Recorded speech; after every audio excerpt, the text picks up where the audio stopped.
Welcome to the Flex Forward podcast, where grit meets growth. With your host, Nic Espanet, bringing you stories of resilience, reinvention, and the real climb to success. Hello, everyone. Welcome to the Flex Forward podcast. Today, we're blessed to have Cody Payne joining us. Cody is a senior VP with Colliers. He's in the office and industrial space. And Cody, thanks for being here. And if you can let the guests know a little more about what you do and kind of what you've got on your plate right now. Yeah, absolutely. And obviously, I appreciate you having me. And so, I'm with, we specialize in selling small bay industrial buildings across the U.S. I've got a great team, been together for a long time. And so we're mostly on the investment sales side, but we also help people with site analysis and things of that nature. But, the small bay industrial is very, very popular in the commercial real estate sector. And we're kind of help lead the way on that across the U.S. for investing in it. Good stuff. Yeah. In that investment world, I think there's probably quite a bit of competition. What is something that sets you apart from others that may be doing the same thing? We've been doing it a long time. And so we're not, some new group that's kind of getting into it is, where you see a lot of people, kind of coming. So as you know, when a market shifts and maybe somebody that's selling multifamily or something else, they'll just kind of go with whatever's hot and new. But then they're not really a truly specialist. They're just kind of going along with, what there is. And so we're pretty well diverse in it, solely focused on it. We've got a great handle on the metrics of it, the buyers, the sellers, things of that nature. And I want to say we probably also produce more content on it and knowledge and education than probably anybody that I know of as well. So we try to consistently keep stuff out there, keep updating people, just always having stuff available for people to have in their kind of armor, their repertoire to continuously good stuff. Run. Yeah. We want them to have, the ability to continuously make their parks more successful. Yeah, because they're successful, they sell and buy more. And That's so right. You guys have been doing it if we can help them be more successful, they'll always come back to us. Exactly. Good stuff. So 18 years in the business. So you've been through at least one or two cycles. And I think that brings a lot of value to your customers. So if people are looking for you, I think having somebody that's been through those ups and downs is very important. So what is there anything? And I still look good, Nick. Yeah, you do. It's not too bad. Not too wrinkly or have most of your hair, and that's it depends on that. I'm just well, if good thing is we don't film from the back. Mine looks fairly full from the front, but if a camera from the back is not near as friendly. So is there something that you find as you've been in the business that comes easy for you that others may find challenging? I mean, there's really nothing easy to it. It's a challenging business. Anything that is, a sales job, fully commissioned. I mean, there's a reason why it's hard because, it's got very good rewards and benefits to it. Mm-hmm. And so I think that's what makes this kind of job, very fun and interesting is you have that ability to, the harder you work, the more you get out of it. And, the more areas you can get into. Because when I first got into real estate, I thought I was just going to be leasing office warehouse space forever. But as you do more and more and you kind of branch out and do more, now you can get in on the ownership side, you can maybe get on the development side. I mean, there's so many aspects to it. And I think that's what makes it great is all the doors that it can open. Awesome. Yeah. But to go to your question, I mean, there's nothing that, it's not that, we work harder than others or anything like that. We're just very dedicated in what we do. And sometimes it's that resilience or just being persistent with something that is the secret sauce that someone has is just staying with it. So if one of our listeners or more than any of our listeners wants to know or wants to get better at something, do you have any books, podcasts, anything that you would recommend? It sounds like you have content that you've created, so that may be a good spot or anything outside. We actually have a book. If you're interested in building small bay industrial, we've got a great book out that our team wrote, Flex Space Domination. But you actually have a book back there that's very good for anybody going into sales, the 10X rule. Yeah. That's a very good book that I think anybody that's looking to go into sales, because, you got when you're going into sales, a lot about using your personality and, kind of being out there and making yourself the professional and the, educator in the space. And, the 10X rule, it tells you how to really push those sales to the next level. And so I tell anybody that's interested in sales, I say that's a pretty good book to get started on.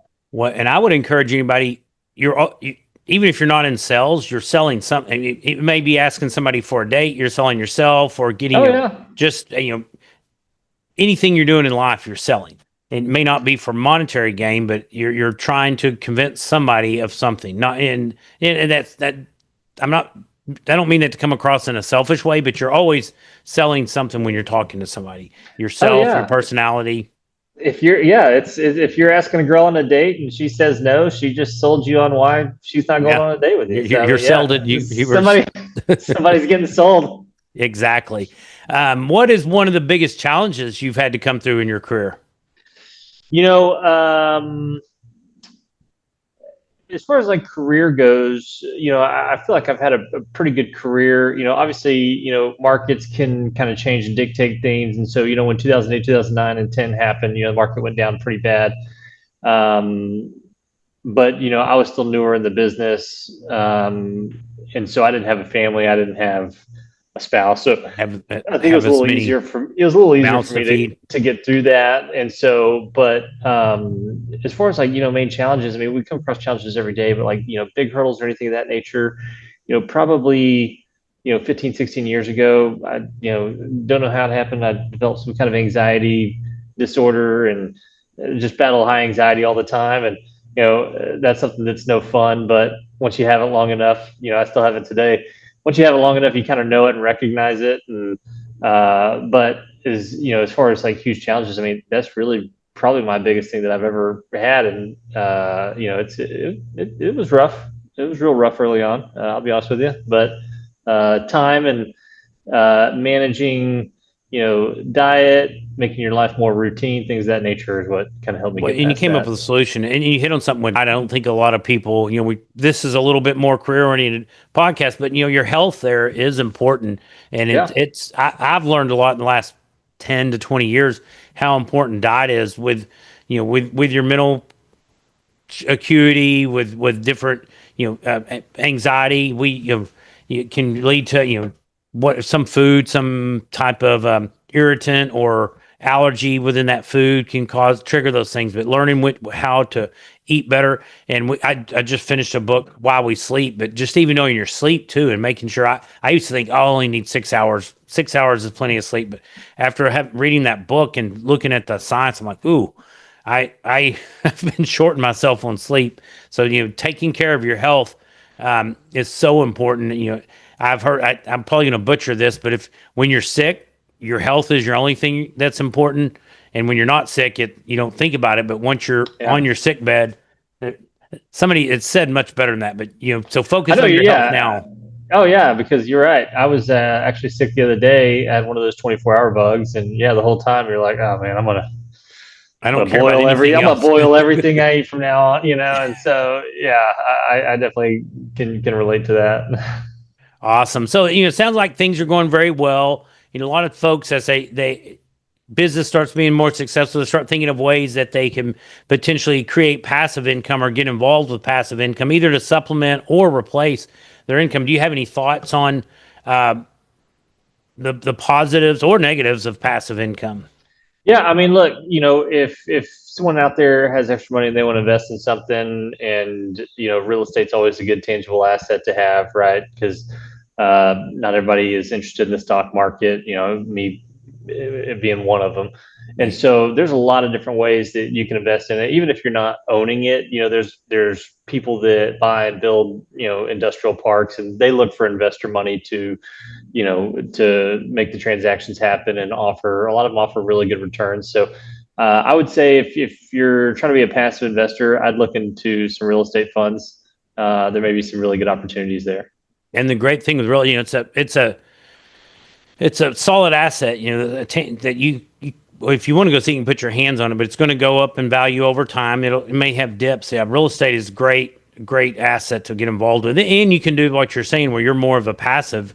Some people think of real estate and they're buying a single family or a duplex in their neighborhood or in their town, and then they're having to deal with the toilets and tenants, but finding somebody else that is doing all that stuff and you can passively invest is a great avenue. So, Cody, as we're wrapping up the interview, do you have any exciting plans or initiatives in the next 6 to 12 months that you're working on? We're going to a lot of conferences to continuously push the small bay industrial product to a lot of different people. So we're very excited about that. Our book continues to do very, very well. We've got a lot of other avenues that we're working on, even building a couple projects. And so we're always doing good, fun, exciting stuff. We're helping a lot of people from the self-storage business come over to the small bay industrial side as well. So we're traveling a lot for the rest of the year. Going. So very excited about it. Where are you based? I'm in DFW, Dallas Fort Worth. Okay. Yeah, I'm in Fort Worth too. Yeah, so I'm just on the west side of the Metroplex. Well, good stuff. Well, thank you so much for coming on the show today and sharing some tips and insights. If folks wanted to get in touch with you, what's the best way to connect? Man, easiest way, we are all over LinkedIn. Just check out Cody Payne, Small Bay Industrial. You'll find us, and I'd love to help you out. Awesome. Good stuff. Thank you so much, and thanks to everyone for tuning in. Thank you, Nick. Thanks for listening to the Flex Forward podcast. If you've got grit, growth, and a great story, visit flexforwardpodcast.com/guest to apply and join us on the show.